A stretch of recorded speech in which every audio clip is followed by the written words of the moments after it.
حسین بھائی یہ پوچھ رہے ہیں کہ آیت درود پڑھنے کے بعد کیا درود پڑھنا واجب ہو جاتا ہے؟ آیت درود پڑھنے کے بعد درود پڑھنا واجب نہیں ہوتا، ہاں درود پڑھ لینا چاہیے۔ زندگی میں ایک مرتبہ درود پاک پڑھنا فرض ہے کہ اللہ تعالیٰ کا حکم ہے، یا ایہا الذین آمنوا صلو علیہ وسلموا تسلیما، اے ایمان والو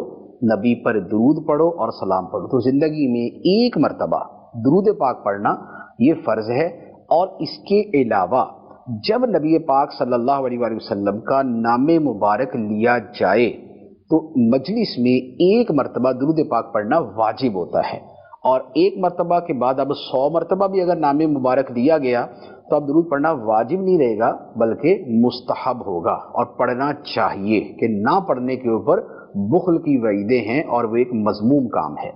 اور ویسے یہ کہ جب بھی آیت درود پڑھی جائے تو درود پاک پڑھنا واجب ہو جائے ایسا کوئی مسئلہ نہیں۔